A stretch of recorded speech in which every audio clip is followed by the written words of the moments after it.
Olá, senhoras e senhores, sejam bem-vindos ao canal. Hoje nós vamos analisar como um fato histórico, como a travessia do Rubicão, feita pelo Júlio César em 49 a.C., pode nos dar uma valiosíssima lição sobre avaliação de risco, sobre como tomar risco da maneira menos arriscada possível, eu diria assim. Então conta a história que no ano de 49, lá no 9 de janeiro de 49 a.C., Júlio César, ele estava voltando sua campanha na Gália, né? A Gália ali, região da França. Ele tinha feito uma conquista que há centenas de anos já de Império Romano tinha vontade, mas não tinha tido a capacidade de efetuar, que é a conquista da Gália ali, região da França e etc. Que era um território bárbaro, um território extremamente difícil de ser conquistado e aparentemente, né, Júlio César, o grande Júlio César, ele fez o que todo mundo julgava impossível. Ele foi lá, conquistou todo mundo na base da espadada, na base da estratégia militar, na base da inteligência. Ele conseguiu fazer um feito aí inédito na história do Império Romano. O problema é que isso despertou a inveja e a ira do seu rival Pompeu, que ficou em Roma. Ele não foi para essa campanha na Gália, e aí através da sua influência no Senado romano, ele emitiu uma ordem através do Senado romano de que Júlio César, após voltar de sua vitoriosa campanha na Gália, seria destituído de seus poderes, né? Júlio César não gostou muito de receber essa notícia e ele simplesmente falou: dane-se, eu não estou nem aí para decisão do Senado, inclusive estou voltando para Roma nesse instante e vou acabar com você, Pompeu. Você tá na minha, você tá no meu radar, eu vou acabar com a sua raça. E um fato que simboliza esse acontecimento, né, essa revolta, digamos assim, essa vingança de César contra Pompeu, foi que existia um rio que separava a França da Gália, que é o rio Rubicão. E o Júlio César, ele simplesmente atravessou o Rubicão. Qual que é o problema de atravessar esse rio? Esse rio, como ele era ali que delimitava a fronteira entre Roma, o Império Romano, e os povos bárbaros, a lei dizia que se você ultrapassasse a fronteira do Rubicão com uma legião de guerra, né, a sua legião de combatentes, isso seria um ato considerado uma agressão militar. Você seria passível de receber aí, como resposta a toda a força do poderio bélico do Império de Roma Antiga. E Júlio César decidiu não ligar muito para essa lei, e ele desrespeitou essa lei porque ele tinha muito bem em mente o que ele queria fazer, que era se vingar de Pompeu e não perder seus poderes constituídos, ainda mais depois de uma campanha tão gloriosa na Gália, né? E ele simplesmente ultrapassou o rio Rubicão com a sua legião, com as suas tropas, em direção a Roma, e quando ele ultrapassa isso, ele diz: alea jacta est, né? A sorte está lançada, os dados estão lançados, né? O que significa isso basicamente? Significa que chegamos a um ponto irreversível, onde os riscos são altíssimos em relação àquilo que nos propusemos, né? E como que isso tem a ver com a nossa vida de empreendedor, né? Aristóteles já dizia antigamente que a coragem de todas as virtudes era mais importante, porque ela é a virtude que garante todas as outras. Afinal, do que adianta você ter a coragem da verdade se quando há uma oportunidade de contra a mentira você vai lá e contra, né? Você tem que ter a coragem para suportar o peso de contra a verdade, doa quem doer, em qualquer tipo de situação, né? Então por isso que ele dizia que você tem que ter a coragem. A coragem é uma das virtudes mais importantes porque ela garante todas as outras. Só que a coragem, ela surge naqueles momentos em que muitas coisas estão em jogo, né? Você tá com as probabilidades contra você, porque você, se não tivesse com o risco de dar errado, não precisaria ter coragem para cumprir o dever, né? Cumprir o que deve ser feito, né? Então, você que é corajoso, você é um cara que toma risco. E, cara, tomar risco é algo inerente do empreendedor. Pessoas como eu e você, a gente sempre tá tomando risco, né? Porque do contrário, a gente nunca vai fazer a nossa empresa crescer. E dito isso, já que somos assim ávidos tomadores de risco, como que a gente pode tomar risco de uma maneira menos arriscada, né? Da forma menos arriscada possível? Existem N ferramentas que nos ajudam a chegar nessa conclusão, a avaliar, fazer esse assessment, né? Fazer essa avaliação de risco, e uma delas, uma que eu gosto muito, que eu já usei há muito tempo atrás e uso até hoje de vez em quando, é a ferramenta matriz de risco. A ferramenta matriz de risco é basicamente uma ferramentinha que você pode usar para fazer uma avaliação de risco na fase de avaliação de um projeto. Então, por exemplo, você quer fazer uma campanha de marketing, então você tem que, antes de ir lá criar a campanha e botar dinheiro nessa campanha de marketing, você faz uma avaliação de risco para avaliar basicamente tudo aquilo que pode dar errado na sua campanha. Para quê? Se algo de fato der errado na sua campanha, bem, você está preparado para isso. Afinal, estar bem preparado é estar preparado para o pior. Isso vale desde para você investir em algo da sua campanha de marketing, mas também vale para você contratar uma pessoa.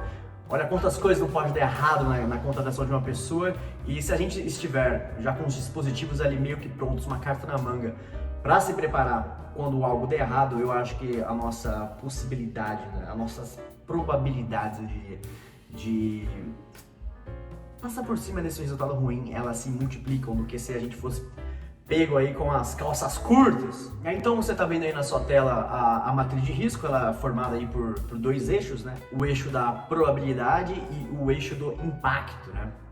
A grande vantagem de fazer esse tipo de plano de contingência, eu diria, um plano de contingência de antemão em relação ao acontecimento dos problemas, é que você consegue, através da matriz de risco, priorizar os riscos que estão inerentes aí do seu projeto, do seu produto, de acordo com o nível de probabilidade dele, né? Então você consegue ali meio que saber visualmente ali o que tem mais chance de acontecer, e uma vez que você tem essa não diria certeza, né? Mas quando você analisa aqui o que é mais provável de acontecer e que vai ter o maior impacto na sua operação, esse é o problema que você tem que realmente ficar preparado para acontecer, e se de fato acontecer, você poder solucionar esse problema da maneira mais eficiente possível. Eu lembro a primeira vez que eu usei, né, a matriz de risco, que foi quando eu fui fazer minha primeira campanha de marketing digital. Eu tenho uma empresa de tecnologia, a gente faz aplicativo de celular, a gente faz também de gestão, a gente faz ferramentas de inteligência artificial, só que na época a gente fazia só site e alguns aplicativos de celular. E eu precisava crescer, eu precisava de mais vendas, eu precisava expandir as minhas operações. E eu falei, cara, eu preciso investir em marketing, eu preciso investir em marketing digital, só que eu não tinha dinheiro suficiente para investir em marketing digital, não tinha dinheiro suficiente para pagar uma agência para fazer isso para mim.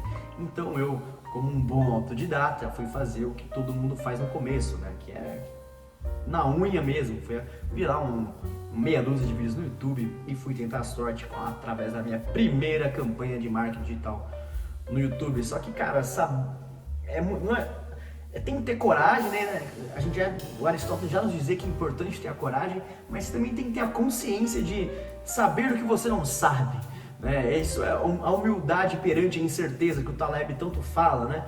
Então, sabendo que eu não sabia de muita coisa, eu fiz uma breve avaliação de risco. Eu lembro que eu achei a matriz no site do Sebrae, né? Porque eu estava com muito medo de colocar aquele pouco de dinheiro que eu tinha sobrando para investir em marketing e perder todo o dinheiro, né? Então eu fiz essa matriz de risco, né? Então o primeiro passo de quando nós fazemos a matriz de risco é identificar quais os riscos que podem acontecer. No meu caso, o pior deles era o ROI incerto, né? O retorno sobre investimento, que poderia ser negativo ou inexistente, né? E o segundo era o ROI incerto, e o segundo era a escolha errada das plataformas, né? A escolha errada do canal que eu usarei para espalhar a minha mensagem e adquirir novos clientes. Porque eu posso ter a melhor mensagem, o melhor anúncio do mundo, se eu estiver anunciando no lugar errado, de nada adianta. Então, uma vez que a gente identifica o que pode dar errado, a gente vai para a matriz de fato, né? Que aí a gente avalia de acordo com a matriz, né? com a configuração da matriz, o que tem o maior impacto e o maior impacto negativo na operação, na minha operação, que pode prejudicar a minha operação, que tem um maior impacto nisso, e o que tem a maior probabilidade de acontecer, né? Porque a gente cruza essas duas linhas para identificar aquilo que eu tenho da prioridade de me proteger. E, o ROI incerto aliado à minha incompetência no marketing digital, afinal eu era um pequeno padawan, e ainda sou, inclusive, nesse assunto, Eu falei, pô, isso aqui é o que tem o maior impacto no meu negócio e a maior probabilidade de acontecer com certeza, porque eu sou incompetente nisso, no marketing digital, e o ROI incerto por conta disso é muito previsível de acontecer, e se acontecer vai ter um impacto muito negativo no meu negócio. E aí o segundo item, teve uns 4 ou 5, mas bem da pedagogia, vamos aqui focar em 2. Aí de médio impacto com uma alta probabilidade era a escolha errada da plataforma. Cara, eu podia errar, era muito provável de eu errar no canal de aquisição de cliente, mas se acontecesse, não ia ser pior do que eu ter um ROI negativo ou ter um ROI inexistente. Né? É fácil de ajustar, né? Agora o ROI já está mais ligado ao resultado, né? Já está na etimologia da palavra. E esse depois, não dá para eu ajustar aquilo que já aconteceu, né? E terceiro e último passo de a gente fazer, depois a gente fazer essa avaliação aí na matriz, é a mitigação, né? É o plano B, é a contingência, né? Qual que seria meu plano de contingência para um ROI incerto? No meu caso, antes de acontecer o desastre, implementar KPI, né? Assim como o piloto, o explorador precisa de uma bússola para saber para onde está indo, você precisa de um KPI para saber para onde a sua empresa está arrumando, né?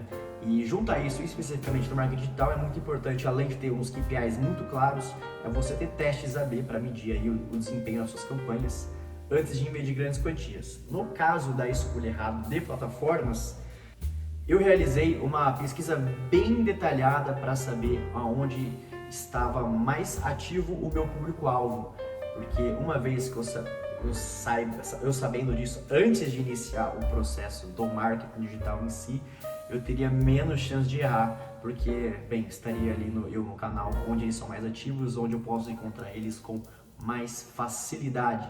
São coisas hoje que a gente pode até pensar que são meio óbvias, né? Acho que na aula 1 de marketing digital a gente pode ter essa noção, só que acho que a bem da pedagogia dá para ficar claro aqui nesse exemplo do quanto é importante, por mais bobo e pueril que pareça, a gente já iniciar essa avaliação de risco antes de qualquer tomada de decisão muito importante, principalmente relacionada ao crescimento, porque todo crescimento de empresa está relacionado à tomada de risco, né? Você só cresce quando você toma risco. Cara, vamos colocar as probabilidades ao nosso favor, então vamos avaliar o que é mais provável de acontecer e estar pronto para o cisne negro, estar pronto para o que de ruim possa acontecer. Eu não sei te dizer se o Júlio César usava a matriz de risco desse jeitinho, muito provavelmente não, né?